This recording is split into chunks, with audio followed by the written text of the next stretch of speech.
Every time I shed tears in the last past years, when I passed. Hello, is this the Everyday Psychiatric Hospital? Hello, good morning ma'am. ERP, how may I help you?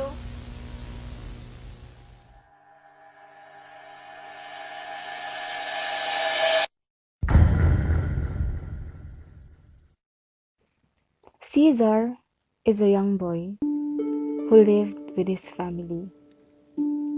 Like a typical kid, he plays a lot, running around, cannot control himself because he always wants to play.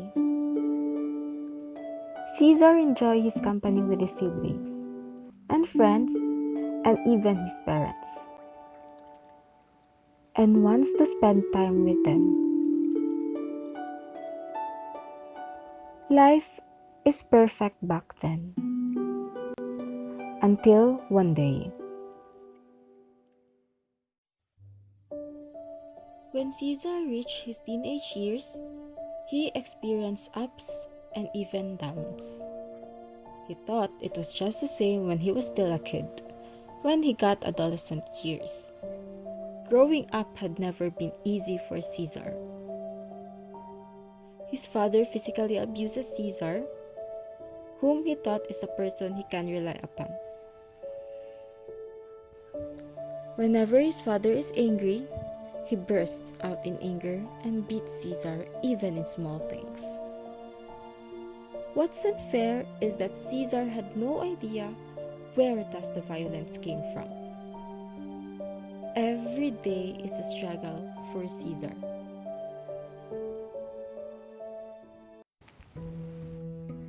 Little did Caesar know, as he grew up, he is having blow-ups. It was manifested in how he reacts to what is happening with him. He can't manage his anger and control himself. These instances are oftentimes happening. And whenever he saw an assessment task posted in a Google Classroom, he had his tantrums for 30 minutes. Every month he would break something for no reason. Caesar punched several holes, but he never hit anyone. His blow-ups only lasted 4 minutes, and then he'd feel better after. The family of Caesar finds it alarming with Caesar's action. That is why his brother did not hesitate to seek help from a mental health worker. He immediately called a psychologist and asked for help. Doc, I am having a problem with my brother because over the years, his outbursts gets more frequent and intense, and I'm scared if he would start getting violent with other people. After the referral, the psychologist, Ms. Capote, prepared the intake interview as well as the mental status examination form or the MSE.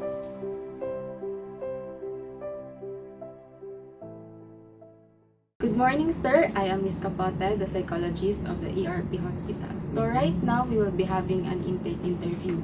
First, let me have your complete name, sir. Cesar Marquez. Okay, Marquez. Marquez Cesar. Okay, thank you. Your age po? 20. Okay, 20.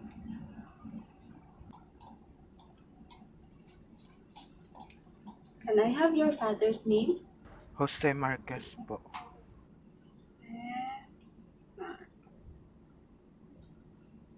His occupation? Engineer. Engineer. Okay.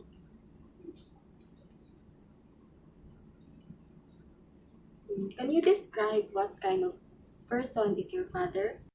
Hindi naman kami close nun kasi parati lang siyang wala. Okay. Thank you for that. Parati lang sila nag-aaway. Kaminsan tungkol sa trabaho. Wala naman silang time sa aming magkakapatid. palagi lang silang wala. During the intake interview, the psychologist asked questions that would help her in diagnosing her client and observe also the client and also fill in the mental status examination form. Good day. I am Anna, your test administrator for today. To proceed, you are going to take 4 clinical psychological tests. The first test is intelligence test and followed by 3 sets of personality tests. The first test is called Culture Fair Intelligence Test. The test is basically non-verbal and requires speed in answering. Okay, for the general instructions, first, kindly turn your phone on silent mode. Thank you, sir, for participating in this test, and we will give this to our psychologist and we will inform you for the next sessions. Thank you, sir, and keep safe. During the formal assessment, the psychometrician conducted intelligence test as well as personality test. Good day, sir. Good day, ma'am. Again, I am Jave Capote, the psychologist of the ERP hospital po, or what they call Everyday Recovery Psychiatric Hospital. So again po, welcome to the ERP hospital. And today, I will be giving the diagnosis po. And to come up with the diagnosis is that first, I conducted an intake interview. So what is the purpose of the intake interview? The purpose po, ma'am and sir, is to determine the client's personal information. The personal information of Cesar to determine his family background, the relationship we had, and with that, I was able to come up with an objective evaluation po. The results po, ma'am, interviews and tracking your family history. Cesar is diagnosed with a disorder, intermittent explosive disorder. So what is this disorder? This is a mental health condition which involves repeated, unexpected, impulsive, aggressive behavior. Please, Cesar is having 4 outbursts. High frequency, low intensity outbursts. Low intensity would be defined as verbal aggressions, tantrums, verbal arguments or fights, physical aggression toward property or other people. However, the attack does not result in injury to someone. In Cesar's case, it happens thrice a week and persistent for 3 months, which is evident in the criteria towards having IE. Cesar can't manage his anger and control himself. Whenever Cesar has this online class, he was stressed because of the pressure and deadlines.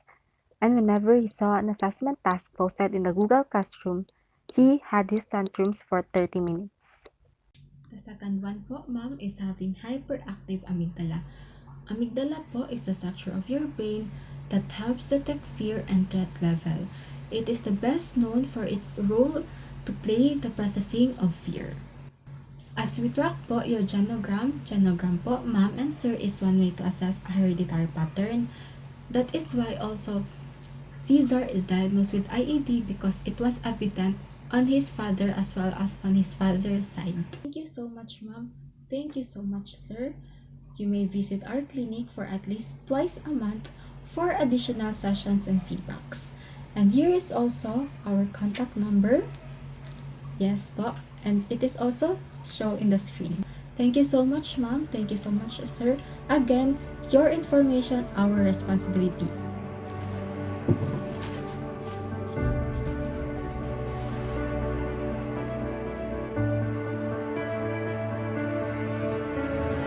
Cesar continues to visit the ERP hospital together with his mother and other third parties.